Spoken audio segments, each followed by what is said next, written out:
Aujourd'hui, j'avais envie de faire une petite introduction au droit constitutionnel et à présenter les concepts les plus importants pour comprendre les institutions politiques. Classiquement, pour avoir une constitution, il faut avoir un État, ou il faut être un État, et donc le droit constitutionnel ne fait pas vraiment du sens hors de ce framework de l'État. Et donc le premier concept qui est important à comprendre, c'est qu'est-ce qu'un État? Un État, c'est la définition classique weberienne, c'est une administration qui possède le monopole de la violence légitime, il y a encore des criminels, sur un territoire. Mais tout le monde reconnaît à l'État le droit d'avoir la police, de contrôler l'armée. Il y a des sociétés qui n'étaient pas des États, l'Europe médiévale par exemple n'était pas remplie d'États, dans l'Antiquité il y avait des tribus, il y avait aussi des entités qui n'étaient pas des États, etc. La différence fondamentale, un peu pour s'imaginer ça, c'est que au Moyen-Âge par exemple, il y avait des rois qui avaient leur armée, il y avait des ducs qui avaient leur armée, et il y avait des comtes qui avaient aussi leur armée, et si le roi voulait partir en guerre, eh ben, il demandait à ses ducs « Ah, est-ce que tu peux me prêter ton armée ?» Et suivant le contrat qu'il avait, selon les relations qu'il avait, bah, le duc, il devait a priori accepter, mais il pouvait dire non, il pouvait dire « Ah non, là je suis occupé » ou « Ah non, tu m'as déjà appelé il y a pas longtemps », etc. Les ducs pouvaient se faire la guerre entre eux. Bon.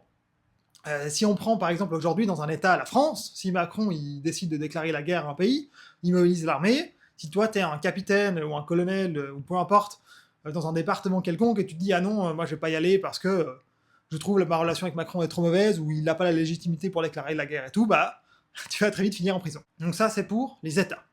Et ensuite, dans l'organisation politique des États, là aussi, très schématiquement, il y a deux grandes catégories, hein, les classiques, démocratie, dictature.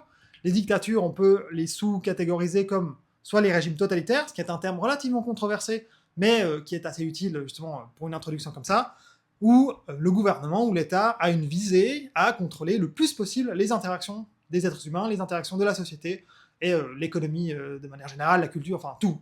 Visée totalitaire, n'est-ce pas? Dans les régimes autoritaires, eh ben, c'est des régimes qui sont autoritaires, c'est la dictature, mais il y a une certaine pluralité, qui ne sont pas une pluralité due à des élections, mais certains secteurs de la société sont relativement autonomes. Il y a peut-être de grands industriels qui ont un vrai pouvoir politique, il y a peut-être l'armée qui a un vrai pouvoir politique, etc., etc. Et après, il y a la démocratie, et la démocratie, elle est caractérisée par des élections, et surtout, elle est caractérisée par des élections libres et justes. En anglais, c'est free and fair. Et fair, je trouve, c'est un meilleur mot que juste, mais voilà, en français, la traduction, c'est juste. Une élection libre, c'est quoi? Une élection libre, c'est une élection où chaque bulletin qui a été émis dans une urne, chaque voix que quelqu'un a donnée à un candidat ou à un parti, est effectivement comptée. Il n'y a pas de bourrage d'urne, le résultat, à la fin, il est correct. Alors qu'une élection juste, qu'est-ce que c'est? C'est une élection où le jeu politique n'est pas biaisé. Il n'y a pas une propagande médiatique pour le parti au gouvernement, il n'y a pas du lawfare contre les oppositions, etc., etc. Donc ça, c'est une élection qui est juste. Et les démocraties sont des élections libres et justes.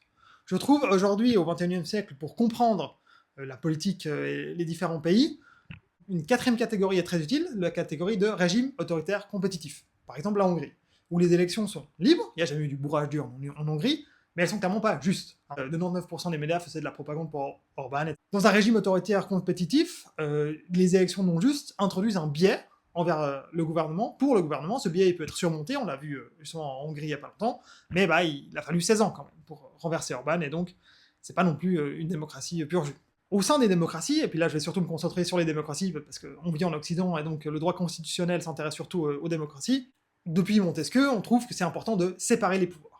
Donc séparer les pouvoirs de l'État entre exécutif, législatif et judiciaire. L'exécutif, il exécute les lois, il est le chef de l'administration, c'est lui qui dirige la police, l'école, etc., ça. Le législatif, il fait les lois, il fait les normes qui s'appliquent à tous, pas seulement au sein d'un petit groupe ou au sein de l'administration, c'est pas des circulaires. Et ensuite, le judiciaire, il interprète ces lois dans des cas spécifiques, quand il y a des contentieux, parce que le monde, et particulièrement le monde moderne, est infiniment complexe, on peut pas prévoir tous les edge cases, tous les cas dans la loi a priori, c'est pas possible, même si c'était possible, ça serait pas souhaitable, parce que les lois feraient des milliers et des milliers de pages. Au sein de l'exécutif, là aussi, il y a plusieurs manières d'organiser l'exécutif. Classiquement, il y a présidentiel, parlementaire, semi-présidentiel. Un exécutif présidentiel, c'est un exécutif où le président il est élu directement par le peuple, il n'y a qu'un seul homme à la tête de l'État, il n'y a pas de premier ministre, etc. Et ce président, il a en général un droit de veto, et il ne peut pas être renversé par le Parlement. À l'extrême opposé, on a les régimes parlementaires où le Premier ministre, il est sélectionné, élu par le Parlement, il peut dissoudre le Parlement, mais il peut aussi être renversé par le Parlement dans ce qui s'appelle une motion de censure. Les régimes parlementaires, en général, ont une structure exécutive duale, c'est-à-dire qu'il y a aussi un président ou un roi, mais qui a un rôle majoritairement cérémoniel. Quand dans un régime, il y a un président et un premier ministre, et les deux ont un réel pouvoir, on appelle ça un régime semi-présidentiel. C'est le cas de la Ve République française à l'heure actuelle, par exemple.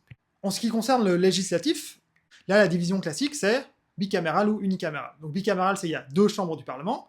Ensuite, ces 2 chambres, elles peuvent avoir un pouvoir égal, comme on l'a en Suisse, ils ont exactement le même pouvoir. Ou alors, on peut avoir une chambre qui est plus puissante que l'autre chambre. Aux États-Unis, le Sénat, il est plus puissant que la Chambre des représentants, parce que, par exemple, c'est lui qui confirme les juges.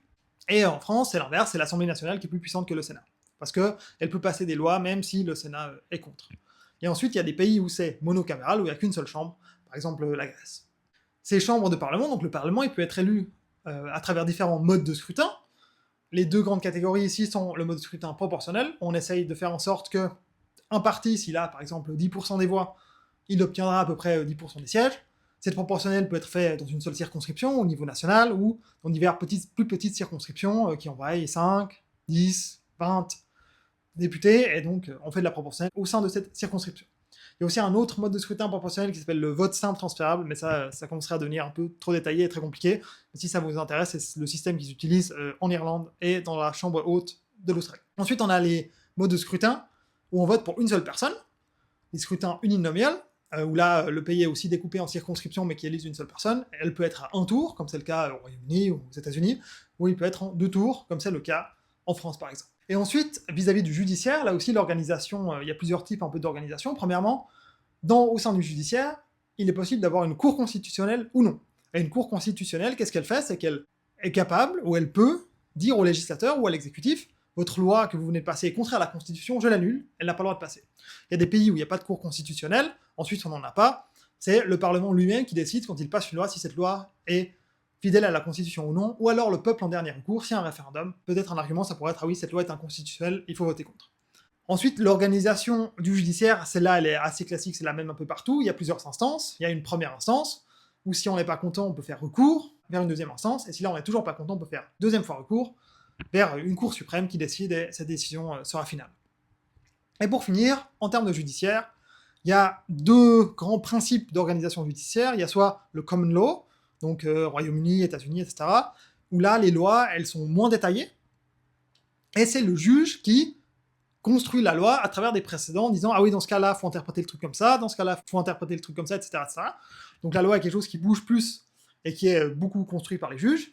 Ou alors on a le système continental, le système napoléonien, où les lois sont plus détaillées, et là le juge, son but c'est vraiment juste de dire « ok, dans ce cas, vis-à-vis du texte de la loi, qu'est-ce qui est correct ?» Évidemment c'est un spectre, donc il regarde aussi les précédents, mais moins dans les systèmes de common law.